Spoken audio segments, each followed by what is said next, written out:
कैसे हैं? I am Mohammad Usman student. हमारी लेक्चर सीरीज़ मैथ पार्ट 2 उसके ऊपर जारी है। तो आज हम डिस्कस करने जा रहे हैं एक्सरसाइज 2.5 और उसका क्वेश्चन नंबर 5 को। आइए बेटा डिस्कस करते हैं। क्वेश्चन नंबर 5 में हमने डिफ्रेंशिएट करना है साइन एक्स को with respect to cot x. देखो हमने साइन एक्स को लेट कर लिया y के इक्वल और कॉट एक्स को लेट कर लिया u के इक्वल। देखो बेटा क्यों लेट किया, क्योंकि हम साइन को कॉट के लिहाज से डिफ्रेंशिएट नहीं कर सकते, लिहाजा इसको भी y के इक्वल लेट कर लिया, इसको u के इक्वल लेट कर लिया। अब यहाँ देखें y का डेरिवेटिव हमें u के लिहाज से चाहिए, तो इसीलिए dy/du हमें चाहिए। क्लियर हो गया? क्यों? क्योंकि हमने इसका डेरिवेटिव इसके लिहाज से लेना, तो इसको y लेट किया, इसको u, तो y का u के लिहाज से डेरिवेटिव हमें चाहिए। अब इसको y लेट किया, y डिपेंड अपॉन x, तो x के लिहाज से y का डेरिवेटिव ले लिया, dy/dx आ गया। साइन का डेरिवेटिव x के लिहाज से, देखो साइन का डेरिवेटिव क्या होता है? Cause angle. क्या होता है? Cause angle. इनटू एंगल का डेरिवेटिव वो क्या होता है? 1, तो वो यहाँ लिखते नहीं। तो ये बेटा dy/dx हमारा कॉज x के इक्वल आ गया। अब same u depends upon x पे डिपेंड कर रहा है, u का डेरिवेटिव x के लिहाज से लेना है, du/dx बन गया। कॉट का डेरिवेटिव क्या होता है? Minus cosecant square angle. देखो कॉट का डेरिवेटिव क्या होता है? Minus cosecant square angle. Into angle का डेरिवेटिव वो क्या होता है? 1, तो लिहाजा वो 1 यहाँ लिखते नहीं। क्लियर हो गया? अब इसको इक्वेशन 2 का नाम दे दिया। बेटा अब क्या करना है? By using chain rule. Chain rule क्यों यूज करना है? क्योंकि हमें चाहिए dy/du, लेकिन यहाँ हमारे पास du और dx है, dy/dx है, तो चेन रूल हमने इसके अकॉर्डिंग लगाना है। dy/du इक्वल होता है dy/dx, dx/du। देखो dy/dx की वैल्यू है cos x, यहाँ cos x पुट कर दिया, ये du और dx है, इसको अगर मैं रेसिप्रोकल कर दूं dx/du कर दूं तो ये बन जाएगा -1 कोसेकेंट स्क्वायर x बन जाएगा। तो लिहाजा ये इसका रेसिप्रोकल इधर पुट कर दिया। देखो 1 कोसेकेंट स्क्वायर x, ये रेसिप्रोकल आइडेंटिटी है किसकी? साइन की। तो ये हो गया 1 cosecant square x sine square x के इक्वल हो गया। ये माइनस के आगे शुरू में, तो ये हमारा क्या आ गया बेटा? आंसर। अब इसके बाद सेकंड पार्ट है बेटा साइन स्क्वायर x को डिफरेंशिएट करना है विद रिस्पेक्ट टू कॉस की पावर 4x के। तो यहाँ देखो हमने इसको y लेट किया, इसको u लेट कर लिया। क्लियर हो गया? इसका मतलब y का डेरिवेटिव u के लिहाज से मुझे चाहिए, dy/du चाहिए। क्लियर हो गया? अब देखो y किस पे डिपेंड कर रहा है? x पे। u किस पे डिपेंड कर रहा है? x पे। देखो differentiate with respect to x, इसको डिफरेंशिएट कर दिया x के लिहाज से, dy/dx बन गया, इसका डेरिवेटिव ले लिया x के लिहाज से। देखो इसके ऊपर लगाया पावर रूल, पावर शुरू में, पावर में से एक कम करेंगे, 2 में से एक कम करेंगे तो 1 आएगी, साइन की पावर 1 आ जाएगी। इनटू बेस, देखो बेस है साइन एक्स, साइन एक्स का डेरिवेटिव होता है कॉज एक्स, तो बेस का डेरिवेटिव भी आगे हमने ले लिया, साइन बेस है, इसका डेरिवेटिव क्या होता है? Cos x. ये हमारे पास आ गया बेटा dy/dx की वैल्यू। देखो अब इसको भी हमने क्या करना है? इसको भी हमने डिफरेंशिएट करना है with respect to x, with respect to x। देखो u का डेरिवेटिव x के लिहाज से क्या बनता है? ये बनेगा du/dx इज इक्वल टू, इसका डेरिवेटिव लो, ये बनेगा d/4x, डेरिवेटिव ऑफ cos की पावर 4x, इसका डेरिवेटिव लेना है। देखो कौन सा रूल लगेगा? Power rule. पावर शुरू में, पावर में से एक कम करेंगे बेटा 3 आ जाएगी, पावर शुरू में, पावर में से एक कम 4 - 1 3, ये आ जाएगा, और इनटू बेस का डेरिवेटिव। देखो बेस यहाँ पे क्या है? cos x, तो cos x का क्या लेना है हमने? डेरिवेटिव। तो बेटा ये बन जाएगा 4 cos क्यूब x, और ये बन जाएगा cos x। cos का डेरिवेटिव क्या होता है बेटा? Minus sign angle into angle का डेरिवेटिव। देखो एंगल है x, x का x के लिहाज से क्या होता है? 1, तो लिहाजा वो 1 यहाँ लिख दें या ना लिखें कोई फर्क नहीं पड़ेगा। तो ये बन जाएगा du/dx, तो इसका हमारा आ जाएगा du/dx इज इक्वल टू 4, ये माइनस शुरू में लेके आओ, -4 cos क्यूब x साथ में क्या आ गया साइन एक्स। ये हमारे पास D U over D x की वैल्यू आ गई। क्लियर हो गया।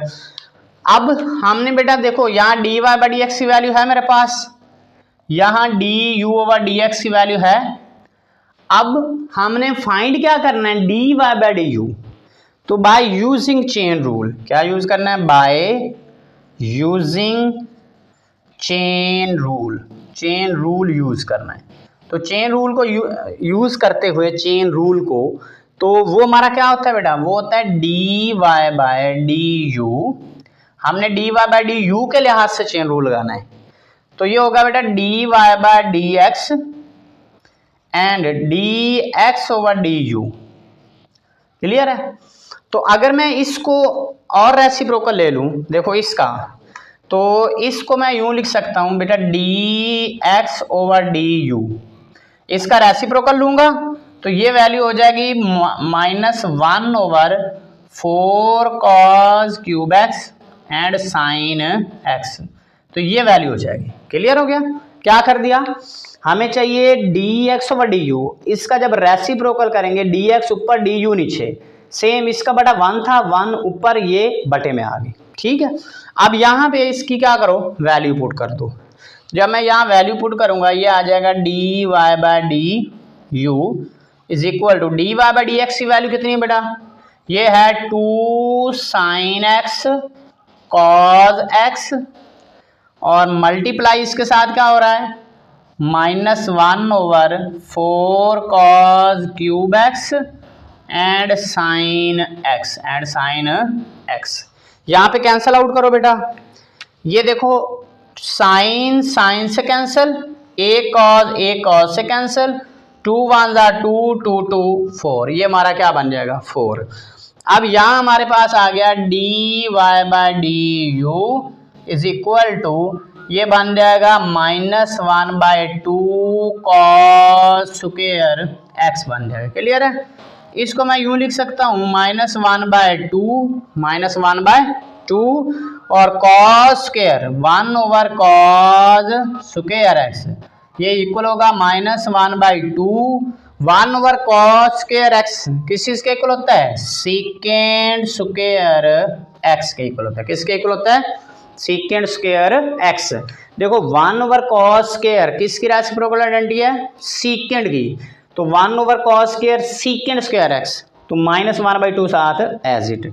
तो ये हमारा क्या आ गया बेटा, D Y by D U का आंसर आ गया। किसका, अगर मैं इसको यूं लिख दूं D Y by D you is equal to -1/2 second square angle आ गया। क्लियर हो गया। ये हमारा क्या आ गया बेटा, आंसर आ गया। नेक्स्ट हमारा क्वेश्चन नंबर 6 है बेटा। क्वेश्चन नंबर 6 में हमने प्रूफ करना है। क्वेश्चन नंबर 6 देखो बेटा, क्वेश्चन नंबर 6 हमारे पास ये है, मोस्ट इंपॉर्टेंट क्वेश्चन है बेटा। क्वेश्चन नंबर 6, क्वेश्चन नंबर 6 में if tan y into 1 plus tan x, 1 plus tan x is equal to 1 minus tan x। ये चीज हमने क्या करनी है, प्रूव करनी है। क्या करनी है, प्रूव। इफ, ये हमारा if, then prove that, then show that कि हमारे पास जो d Y by D x है, इसका आंसर क्या आता है, -1 आता है। ठीक है। बहुत ही इंपॉर्टेंट क्वेश्चन है बेटा, according to board, short question plus long question. तो इसको डिफ्रेंशिएट इफ वाला हिस्सा में गिवन है। गिवन जो है वो हमें है जी tan y into 1 plus tan x is equal to 1 minus tan x। ये चीज गिवन है बेटा।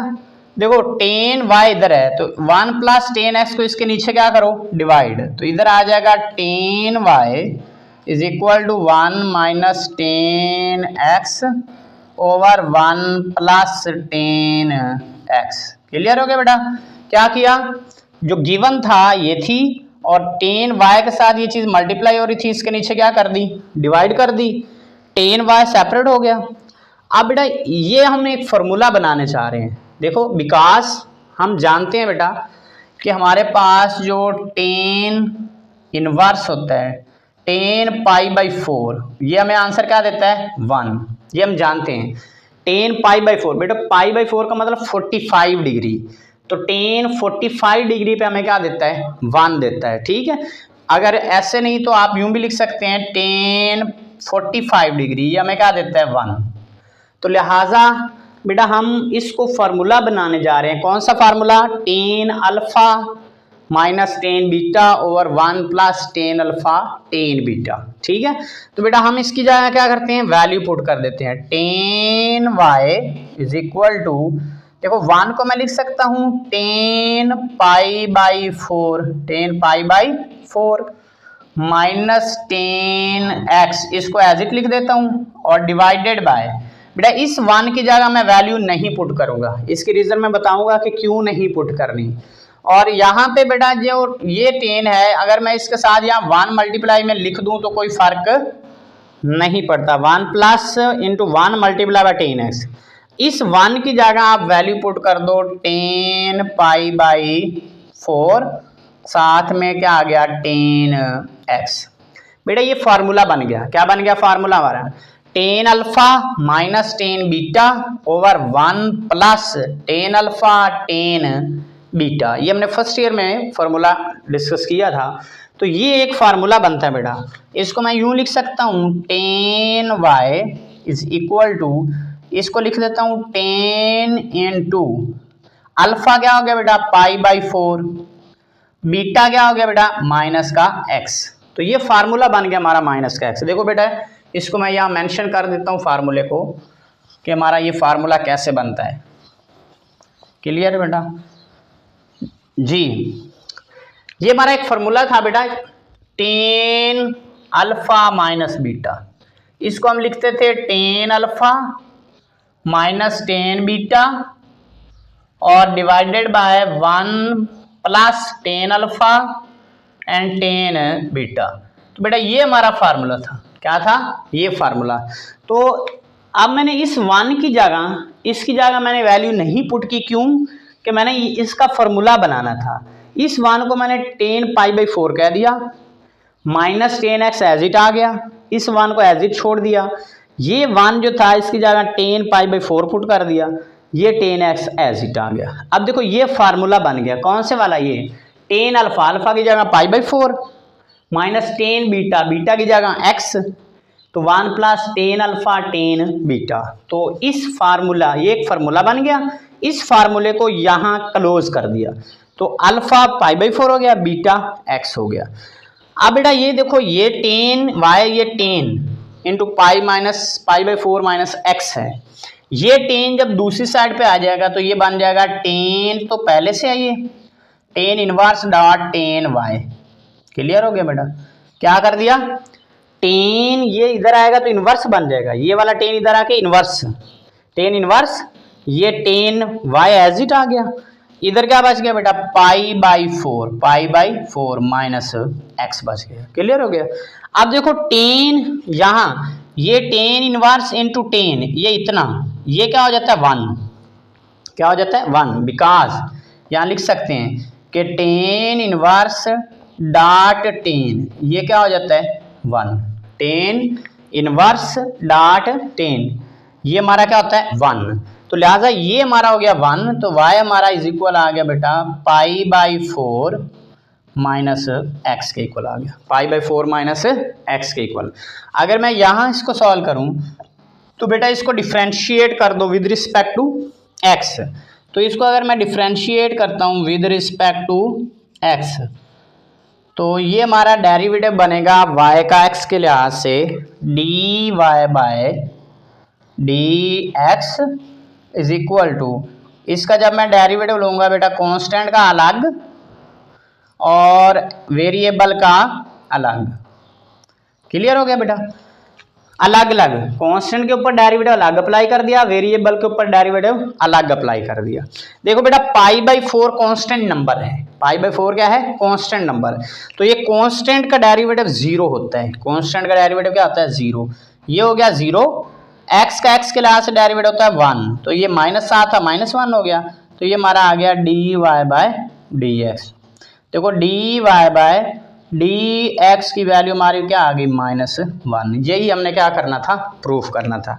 तो ये हमारा क्या है बेटा, डेरिवेटिव आ गया। क्लियर हो गया, D Y by D x is equal to -1। तो यहाँ पे भी देखो D Y by D x is equal to 0 -1, answer is -1। तो यहाँ पे भी हमारा डेरिवेटिव कंप्लीट हो रहा है। तो मीन हमने यही क्या करना था बेटा, प्रूफ करना था। If tan y into 1 plus tan x is equal to 1 minus tan x. तो ये था show that d Y by D x is equal to -1। तो हमने गिवन वाले को लेके चले और जो प्रूफ करना था ये हमने क्या कर दिया, प्रूफ कर दिया। नेक्स्ट बेटा इसका क्वेश्चन नंबर हमारे पास है क्वेश्चन नंबर 7। क्वेश्चन नंबर 7 बेटा, क्वेश्चन नंबर 7 हमारे पास जो है वो बहुत ही इजी है और इम्पोर्टेंट भी है। तो y is equal to if y is equal to under root 10x, फिर अंडर रूट के अंदर फिर क्या ले लो 10x, फिर इसके अंदर और एक अंडर रूट है, तो ये क्या है 10x। तो बेटा इसको रेज करते हैं, तो ये हमारे पास क्या बन जाएगा, बड़ा अंडर रूट बन गया plus up to so on infinity. तो इस तरीके से ये हमारा बेटा चल रहा है। क्लियर हो गया। If 10x 10 up to so on infinity, और प्रूव दैट कि हमारे पास 2y minus 1 into d Y by D x is equal to secant square x। ये चीज़ हमने क्या करनी है बेटा, प्रूफ करनी है। क्लियर हो गया। क्या करो बेटा, if y is equal to, question number 7, if y is equal to this, prove that 2y minus 1 into d Y by D x is equal to secant square x। ये चीज़ हमने prove करनी है। तो बेटा आप गिवन लो, जो given है हमारा इफ वाला हिस्सा, तो वो है बेटा y is equal to under root 10x plus under root 10x plus under root 10x plus up to so on infinity की तरफ जा रहे हैं। क्लियर हो गया बेटा। अब यहां देखो, अगर हम इसको एक टर्म और ओपन कर देते हैं बेटा, अगर मैं इसको यूं लिख दूं 10x और फिर इसके अंदर लिख दूं 10x, फिर इसके अंदर एक और अंडर रूट लगा के क्या लिख दूं 10x, और फिर इसके अंदर एक और अंडर रूट लगा के क्या लिख दूं 10x plus up to so on infinity कर दूं। क्लियर हो गया बेटा। अब देखो क्यों किया ऐसा, क्योंकि इन्फिनिटी तक ऐसे फंक्शन को हम इंक्रीज करते जाएं तो हम इसी तरीके से ये अंडर रूट बढ़ता जाएगा, ये अंडर रूट भी बढ़ता जाएगा, सारे अंडर रूट बढ़ते जाएंगे और इसके अंदर हम फंक्शन ऐड कर सकते हैं। कहाँ तक, इन्फिनिटी तक। तो मैंने क्या किया, मैंने एक फंक्शन और इंक्रीज कर दिया। ठीक है, अब इसका क्या लो, स्क्वेयरिंग ऑन बोथ साइड, दोनों तरफ इसका क्या ले लो, स्क्वायर। क्लियर है ना बेटा। देखो ना अप टू सन इन्फिनिटी है ना, तो हमने एक और फंक्शन ऐड कर दिया, हम मजीद फंक्शन भी ऐड कर सकते हैं। ठीक है, हमने एक इसलिए ऐड किया ताकि हमारा क्वेश्चन सिंप्लीफाइड हो जाए। अब स्क्वायर ऑन बोथ साइड लेंगे तो y इज इक्वल टू आ जाएगा, देखो ये बड़े वाला अंडर रूट खत्म हो जाएगा, तो ये आ जाएगा 10x और इसके साथ फिर ये वाले अंडर रूट एज इट आ जाएंगे 10x plus under root 10x plus under root 10x up to so on infinity. Clear हो गया बेटा। क्या किया, जब मैं इधर भी स्क्वायर ले लूंगा और इधर भी स्क्वायर लूंगा, जब इसका होल स्क्वायर करूंगा तो ये बड़े वाला अंडर रूट क्या हो जाएगा, खत्म हो जाएगा। तो जो नीचे अंडर रूट हैं ये वाले एज इट आ जाएंगे, साथ ये भी फंक्शन एज इट आ जाएगा। ठीक हो गया। तो यहाँ देखो बेटा फ्रॉम इक्वेशन 1, अगर मैं इसको इक्वेशन 1 का नाम दूं तो हमारा इतनी वैल्यू विद इन्फिनिटी किसके इक्वल है, y के। तो देखो इतनी वैल्यू y के इक्वल है, इसकी जगह क्या पुट कर दूं y, तो ये मेरा फंक्शन बन जाएगा y का square is equal to 10x और इस पूरे की जगह क्या पुट कर दो y, तो ये क्या आ गया बेटा y आ गया। समझ आ गई ना बेटा कि ये इतनी चीज किसके इक्वल है, y के। तो इतनी चीज की जगह मैं क्या पुट कर देता हूँ y। क्लियर है। अब इस y को इधर लेके आओ तो ये बन जाएगा y का square minus y is equal to क्या आ जाएगा 10x। क्या आ गया 10x। अब आप इसको बेटा क्या कर दो differentiate with respect to x। जब मैं इसका डेरिवेटिव लूंगा तो ये बन जाएगा d/dx y का square minus y is equal to, इसके ऊपर भी क्या अप्लाई कर दो डेरिवेटिव इनटू 10x आ गया। क्लियर है। इसको बेटा यहाँ डिफरेंशिएट कर देता हूँ। देखो बेटा जब y स्क्वायर का डेरिवेटिव लूंगा तो इसके ऊपर लगाऊंगा पावर रूल। पावर शुरू में, पावर में से एक कम। देखो जब मैं ये डेरिवेटिव इसके ऊपर लगाऊंगा पावर रूल लगेगा, पावर शुरू में आ गई, पावर में से एक कम तो इधर 1 आ जाएगी इनटू बेस का डेरिवेटिव। देखो बेस y है, y का x के लिहाज से बन जाएगा dy/dx आ जाएगा। ठीक है, ये 1 पावर लिखते नहीं है। क्लियर हो गया। माइनस जब ये डेरिवेटिव इसके ऊपर अप्लाई करूंगा तो ये माइनस dy/dx बन जाएगा। और 10 का डेरिवेटिव क्या होता है बेटा सीकेंड स्क्वायर x। क्लियर बेटा कि ये डेरिवेटिव इसके ऊपर अप्लाई किया तो लगाया पावर रूल। पावर ये वाली शुरू में आ गई, पावर में से कम किया तो y की पावर 1 बच जाएगी इनटू बेस, पावर 2 की बेस है y का डेरिवेटिव x के लिहाज से dy/dx। फिर ये डेरिवेटिव माइनस y के ऊपर अलग अप्लाई किया तो माइनस dy/dx आ गया। और 10 का डेरिवेटिव सीकेंड स्क्वायर x होता है। यहां से dy/dx कॉमन लो, dy/dx जब हम कॉमन लेंगे तो ये आ जाएगा 2y minus 1 is equal to secant square x। देखो यही हमने क्या करना था, प्रूफ करना था। इसको चाहे इधर लिख दो, इसको इधर लिख लो, एक ही बात है। तो यही हमने प्रूव करना था 2y माइनस 1। देखो 2y माइनस 1 साथ में क्या था dy/dx। देखो dy/dx is equal to secant square x is equal to secant square x। तो ये हमने क्या करना है बेटा फाइंड। अगर आप इसको तरतीब देना चाहते हो दे दें। इसको पहले लिख लो 2y माइनस 1, इधर क्या आ जाएगा dy/dx इज इक्वल टू क्या हो गया सीकेंड स्क्वायर x। तो ये हमारा क्या हो गया बेटा प्रूव हो गया, हैंस प्रूव्ड। तो ये हमारा बेटा क्या हो गया प्रूव्ड हो गया। क्लियर है बेटा। तो बहुत ही इजी क्वेश्चन था।